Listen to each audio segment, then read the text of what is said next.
सुहानी को तारीफ शब्द पता ही नहीं था। घर के सारे काम वह अच्छे से करती थी। खाना भी स्वादिष्ट बनाती थी। आज का खाना बहुत अच्छा था बहू, ऐसा उसकी सास कभी भी बोलती नहीं थी। और पति भी कभी उसकी प्रशंसा नहीं करते थे। उसका बनाया हुआ खाना चुपचाप खाकर उठकर दोनों पति और सास चले जाते थे। उसने खाना खाया या नहीं इसका उन दोनों को कोई फर्क नहीं पड़ता था। सास को वह पसंद नहीं थी। उसके हाथों से जरा सी भी भूल हो जाती तो सास तुरंत गुस्सा करती थी। उससे भी बुरी बात यह थी कि उसके पति और उसके बीच ज्यादा बातचीत नहीं होती थी और उन्होंने ये चुप्पी बनाए रखी थी। वह उस पर ध्यान नहीं देता था। परदेश में पढ़ाई करने गया हुआ छोटा देवर मात्र समय समय पर सुहानी को फोन करता और पूछता था, भाभी कैसी हो। उसका फोन आने पर सुहानी बहुत खुश होती थी। इससे सुहानी का मन थोड़ा हल्का हो जाता था। कुछ ही दिनों में देवर की पढ़ाई खत्म हो गई और वह घर आया। थोड़े समय के अंदर ही उसे एक अच्छी सी नौकरी भी मिल गई।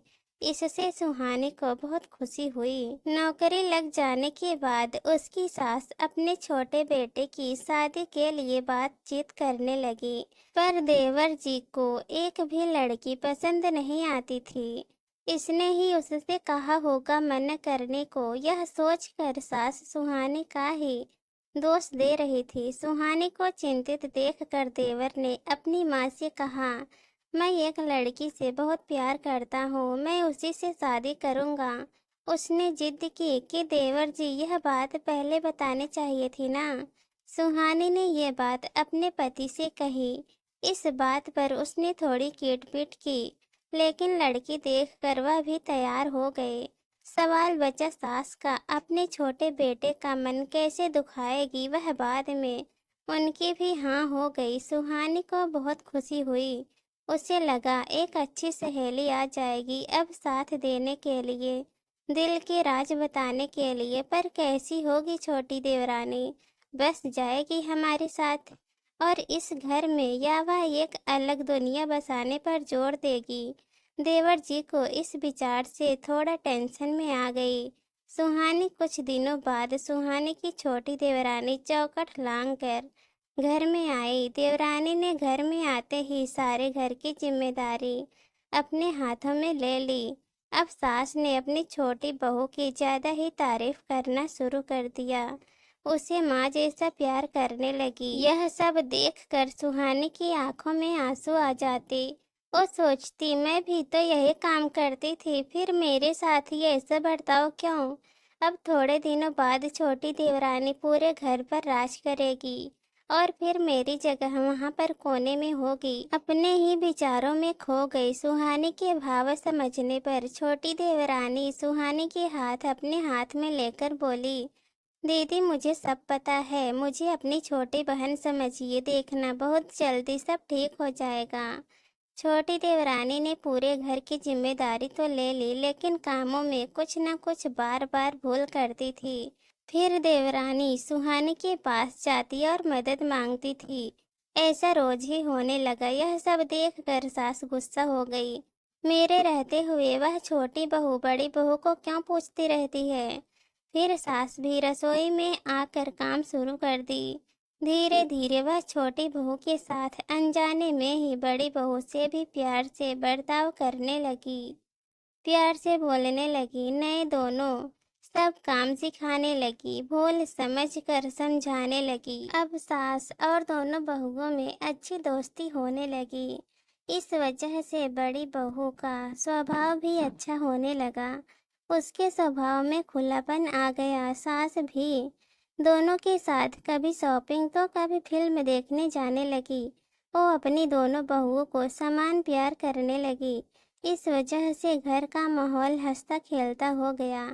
इसके अलावा अपने भाई और उसकी पत्नी की बॉन्डिंग देखकर सुहानी का पति भी उसके साथ अच्छा व्यवहार करने लगा। यह सब देखकर छोटी बहू बहुत खुश हुई। दीदी घर पर पहले आप ही का हक था, ऐसा बोलकर छोटी बहू ने पूरी घर की जिम्मेदारी अपनी जेठानी को दे दी। साल भर में सुहानी के देवर को अच्छे वेतन और बड़े पोस्ट पर स्थानांतरित किया गया। अब छोटी देवरानी भी अपने पति के साथ परदेश जाएगी और मैं फिर से अकेले रह जाऊंगी। इतना ही नहीं, इतने सालों बाद सास का व्यवहार जो इतने सालों बाद बदल गया था वह फिर से वही हो गया। तो इस विचार से सुहानी डरी हुई। देवरानी की सुहानी को इतनी आदत हो गई थी कि उसके बिना घर काटने को दौड़ेगा। देवरानी के यहाँ जाने से घर का माहौल बदल गया था। वह थी ही ऐसी खुशमिजाज और ऊर्जावान, जैसा कि नाम से पता चलता है। यहाँ देवरानी की हालत भी कुछ अलग नहीं थी। उसे दुख हुआ कि यदि यहाँ रहना पड़ा तो उसे अपने पति से दूर रहना पड़ेगा। सुहानी के देवर की जाने और देवरानी को टेंशन होने के कारण सुहानी सोच में पड़ी। अंत में उसने देवरानी को पूछा तो देवरानी ने जवाब दिया कि दीदी, मैं सारा दिन नए स्थान पर अकेली कैसे रहूंगी।